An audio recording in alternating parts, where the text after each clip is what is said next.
For centuries, I thought the teachings of Jesus were already set in stone, literally and figuratively. But what if I told you that everything changed with a single discovery beneath an ancient monastery in northern Israel? Let's pull back the curtain on one of the most extraordinary archaeological finds of our time, the lost words of Jesus to Peter. It started with Dr. Miriam Halevi, a quiet scholar with a serious obsession for forgotten Christian monasteries.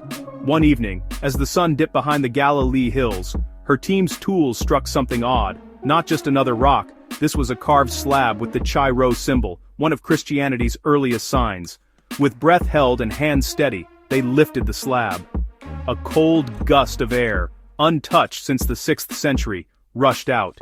Inside, ceramic jars, oil lamps, and a tightly wrapped scroll, cocooned in waxed leather. Dr. Halevi whispered, "This is older than anything we found here." I can only imagine the electricity in that room as the team rushed the scroll to the lab, hearts pounding. Days passed, each second stretched by the delicate work of restoration. Then, finally, the text appeared. Ancient Syriac letters, clear as day. The title, the words to Simon, whom he called Peter. You could hear a pin drop. Could this really be a conversation between Jesus and his closest disciple, preserved for 1,500 years? Line by line, the scholars translated, and what emerged stunned them. The scroll described a scene after Jesus' resurrection, not found in any gospel. Jesus speaks to Peter by the Sea of Galilee, dawn breaking over the water.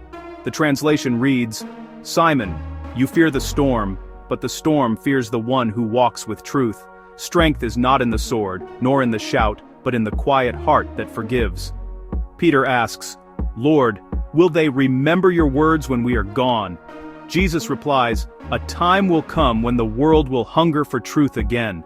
And in that hunger, even what is buried shall rise." Was this a prophecy? The team could barely believe what they were reading.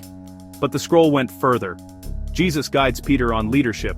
"Simon, the rock is not the strongest stone, but the stone that carries others even while breaking." Peter says, "Lord, I am weak. How can I lead?" Jesus replies, "Then you are ready. The proud build towers, but the humble build people." Suddenly, Jesus' teachings on humility and compassion took on a new depth. Dr. Halevi whispered, "This changes everything we thought we knew." And then, the final line. Just a single sentence. "Tell them that the kingdom begins wherever love is chosen." Silence filled the lab. Some archaeologists had tears in their eyes. This wasn't just history. It felt like touching the heart of a forgotten moment between Jesus and Peter. Word spread. The world debated. Was it real? Was it the work of a clever monk? Or the echo of an ancient truth? Scientific tests dated the scroll to the 6th century, but the words, they felt timeless. Today, the scroll sits in a climate-controlled vault, but its message refuses to be silenced. Maybe the world wasn't ready 1,500 years ago, but maybe, just maybe, it is now.